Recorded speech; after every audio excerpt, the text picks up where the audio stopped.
Kembali lagi di Opini Bagus, yang opini nggak bagus-bagus banget ya karena gue hostnya, jadi masih opini bagus. Kalau di episode pertama gue udah bahas tentang mural, di episode kali ini gue akan bahas medium yang nggak jauh berbeda, yaitu gue akan bahas tentang baliho. Dan lebih spesifiknya lagi adalah gue akan bahas tentang baliho politisi, dengan judul Esensi Baliho Politisi. Nah, sebetulnya baliho dan mural itu kenapa nggak jauh berbeda? Karena menurut KBBI Daring, baliho itu adalah publikasi yang berlebih-lebihan ukurannya yang ditujukan untuk mendapatkan perhatian masyarakat. Maka dari itu keduanya memang ditujukan untuk publik dan berusaha untuk meningkatkan awareness masyarakat tentang apa yang disampaikan di mural atau di baliho tersebut. Nah, mungkin kalian sadar ya, di Indonesia tuh udah banyak tersebar baliho-baliho politisi.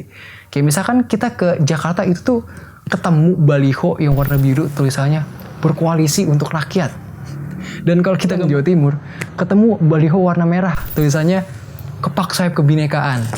Dan di sebelahnya di sebelah pisan baliho itu ada baliho warna kuning, tulisannya bekerja untuk Indonesia 2024. Dan kalau kita nih ke Bandar Lampung, ketemu lagi baliho warna hijau, tulisannya padamu negeri kami berbakti.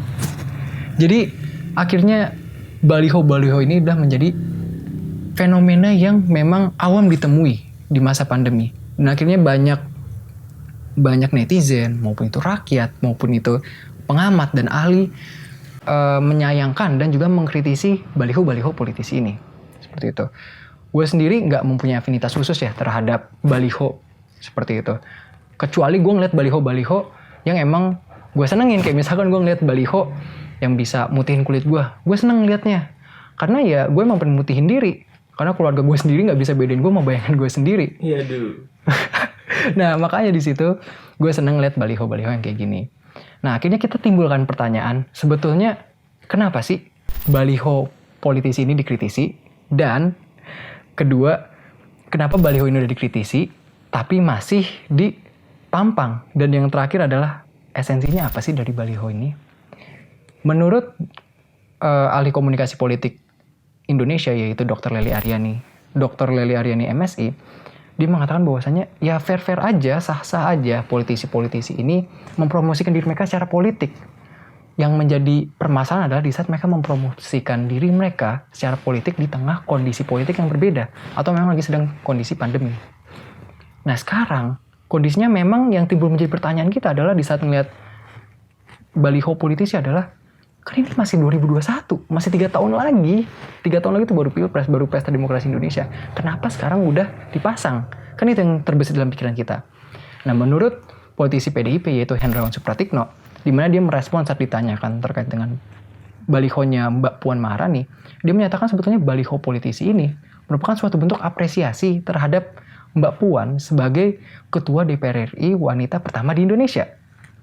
Dan nggak cuma itu aja, baliho ini pun diarahkan agar tidak diarahkan atau tidak membicarakan terkait pilpres. Seperti itu. Memang dalam kacamata politik, suka yang melihat ini bukan merupakan suatu upaya untuk mendulang atau menghimpun dukungan masyarakat. Karena jelas di dalam baliho itu ada pesan ideologi yang tercantum. Dan nggak cuma itu aja, ada kesiapan untuk berkontribusi untuk Indonesia ke depannya. Ya entah itu bekerja untuk Indonesia atau padamu negeri kami berbakti dan lain-lain. Seperti itu. Dan nggak cuma Dr. Lely aja, ada pengamat politik dari UIN Syarif Hidayatullah, yaitu Adit Prayitno, di mana dia menyatakan, ya politisi itu emang harus narsis. Mereka harus eksis menggunakan segala momentum politik. Namun yang menjadi ramai dan yang akhirnya menjadi tak etis di saat eksis dan narsisme ini melalui baliho tidak disertai dengan kebijakan dan kerja politik yang nyata. Memang opini ini atau pendapat ini akhirnya menjadi sesuatu yang kontroversial karena pastinya gue yakin ya politisi-politisi ini yang diusung ini mempunyai, bisa dibilang kontribusi juga lah, mempunyai kinerja yang baik. Nggak mungkin enggak kalau mereka diusung. Namun gue pribadi merasa memang sebetulnya baliho ini merupakan pesan kosong, di mana di dalamnya terdapat pesan bahwasanya bekerja untuk apa atau yang lain-lain. Namun itu merupakan pesan kosong di mana tidak ada aksi konkret yang telah dilakukan. Dan memang juga tidak mungkin ya untuk memasukkan semua pencapaian mereka dalam baliho. Namun bagi masyarakat biasa yang melihat baliho ini dan nggak tahu orang yang diusung itu siapa, politisi yang diusung itu siapa, di saat mereka ngelihat baliho ini mereka mikir, orang ini tuh kerja apa sih sebelumnya, gue nggak tahu, I'm not well informed, misalkan kayak gitu.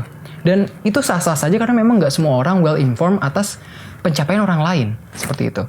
Maka dari itu bagi gue pribadi, gue ngerasa cara paling baik untuk menunjukkan kinerja kita adalah dengan leading by example.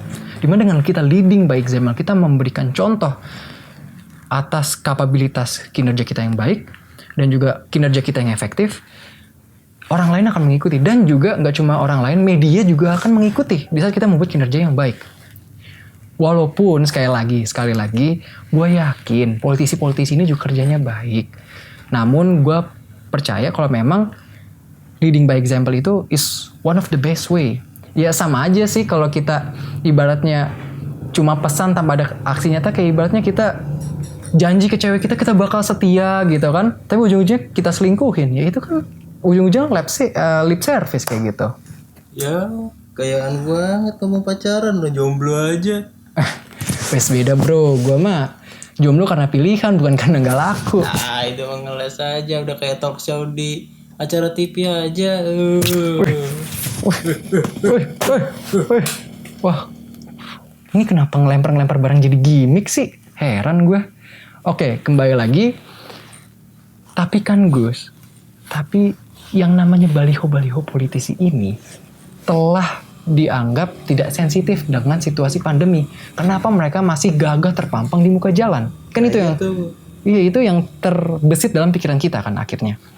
Nah, di sini sebetulnya dalam dimensi legalitas baliho yang ada di Jakarta, mereka telah memenuhi dimensi ini, di mana menurut Peraturan Gubernur Nomor 244 Tahun 2015 Pasal 4 Ayat 2 tercantum setiap penyelenggara reklame baru dapat menyelenggarakan atau memasang reklamenya di saat mereka telah memiliki izin, membayar pajak daerah, retribusi daerah, dan juga pendapatan lain yang memang sah dan juga diatur dalam peraturan gubernur.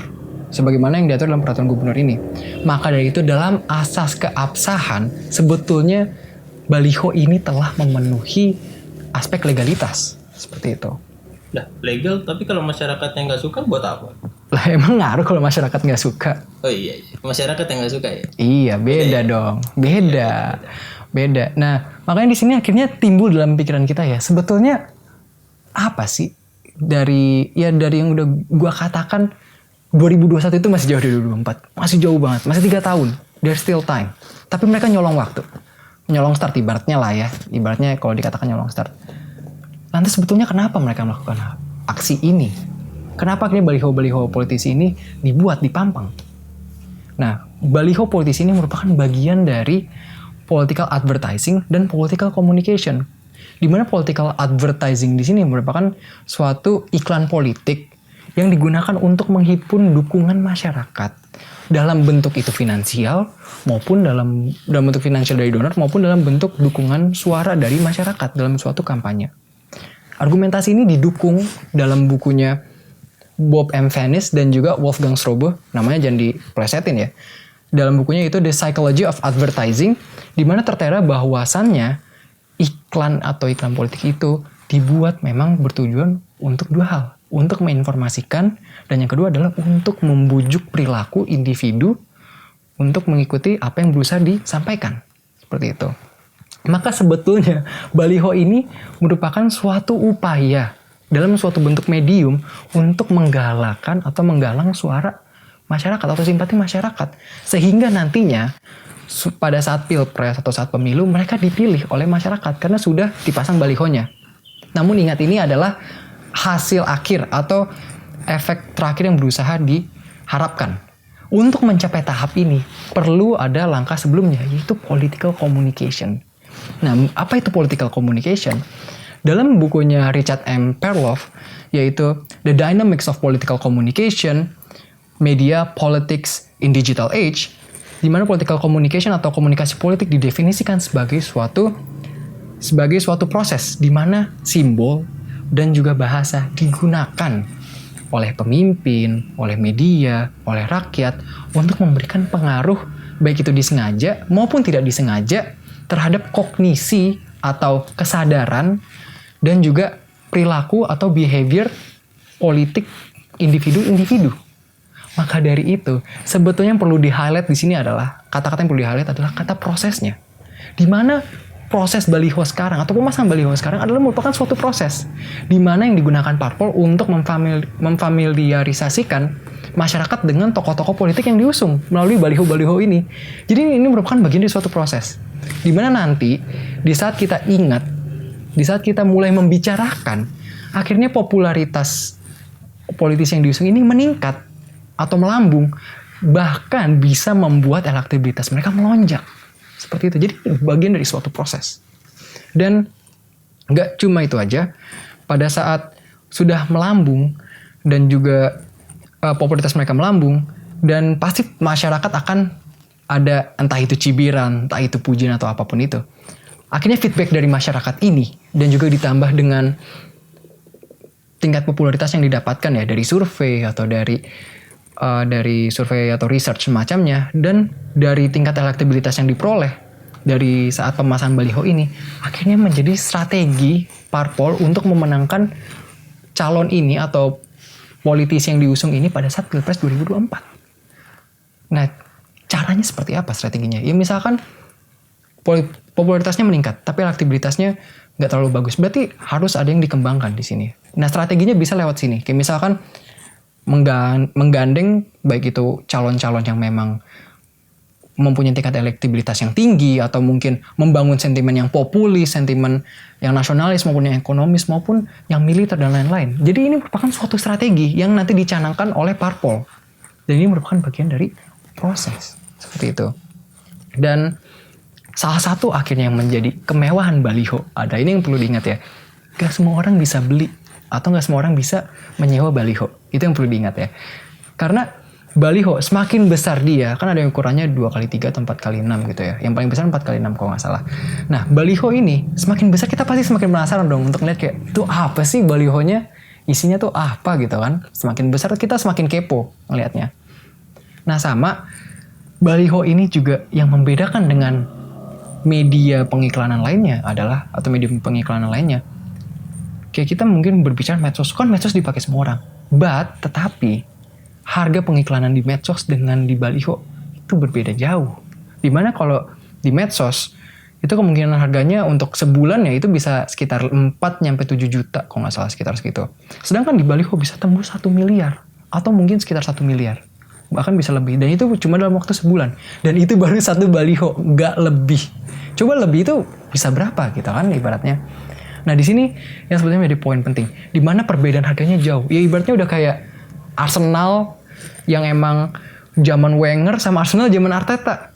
Wah, Arsenal zaman Wenger menang EPL Invisible. Waduh, pialanya emas. Arsenal zaman Arteta, ya Allah juru kunci. Sedangkan yang nggak jauh beda, kayak misalkan albumnya Maroon 5 yang pertama, Songs About June, itu bagus banget. She Will Be Loved, terus juga This Love. Dan sekarang album ke-6-nya yang keluar, yaitu Red Pill Blues, lagunya wah generik banget gitu kan. Ya ibaratnya sama kayak baliho-baliho ini, sama iklan baliho dengan iklan di medsos, itu tuh kebanting banget harganya.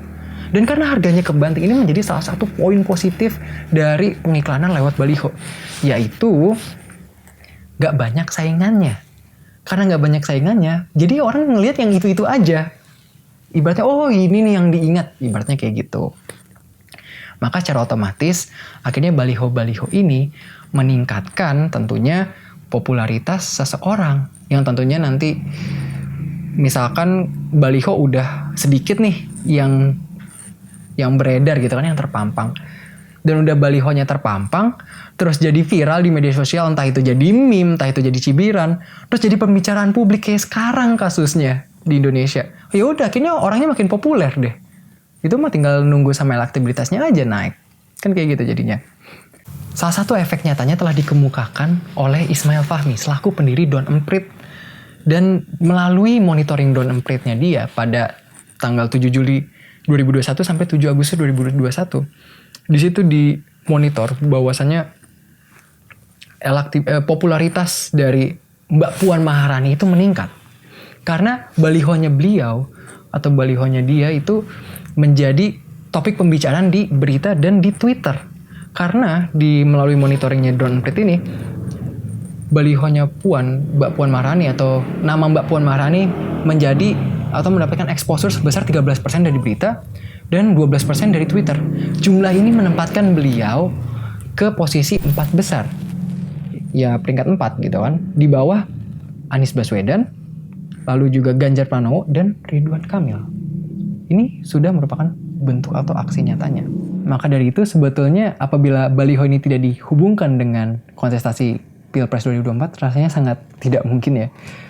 Terlepas baliho ini merupakan suatu bentuk apresiasi, tidak dapat dipungkiri ini merupakan suatu strategi untuk menggapai singgasana presidensi Indonesia tercinta.